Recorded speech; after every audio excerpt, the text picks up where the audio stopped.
Studi menunjukkan bahwa salah satu kebutuhan terbesar manusia adalah dikasihi. Dan fakta menakjubkan yang kita temukan dalam Alkitab adalah bahwa Allah mengasihi kita sebagai manusia.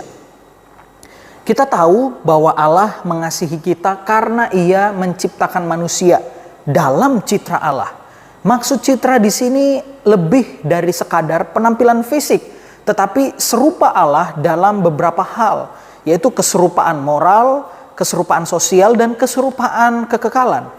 Itu juga berarti bahwa manusia pertama memiliki pemahaman tentang yang benar dan yang salah dalam dirinya dan keinginan untuk hidup bersekutu. Manusia pertama, yakni Adam dan Hawa, diizinkan untuk mengembangkan karakter mereka dengan latihan memilih antara yang baik dan yang jahat.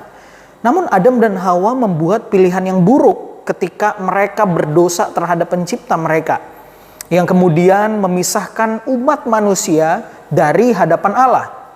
Semua orang yang lahir ke dunia ini sejak kelahirannya telah terpisah dari Allah dengan membawa sifat dosa di dalam batinnya.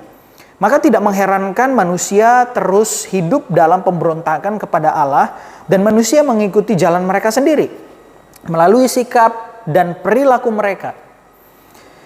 Kita semua telah ada sebagai seorang pendosa, tidak respons terhadap Allah dan dengan kebutuhan yang tidak terpenuhi akan kasih, penerimaan, kepedulian, dan tujuan hidup.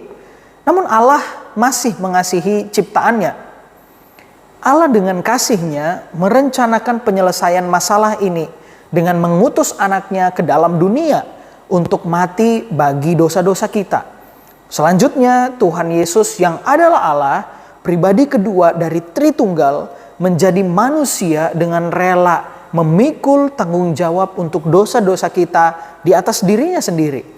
Mati sebagai pengganti kita, disalib sehingga kita secara tidak bersyarat diterima oleh Allah. Kristus bangkit pada hari ketiga dengan menggenapi misinya, yaitu membayar lunas dosa-dosa kita.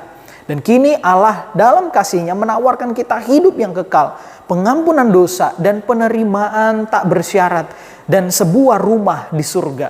Semua ini disediakan sebagai pemberian cuma-cuma bagi setiap orang yang mau menerima keselamatan Allah melalui iman.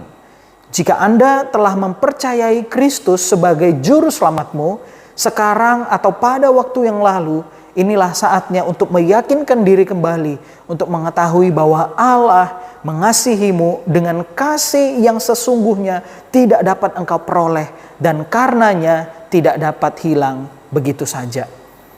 Allah mengasihimu sebagaimana Ia mengasihi anaknya Yesus Kristus. Ia memandangmu sebagai harta karun yang begitu berharga, layak dan bernilai baginya.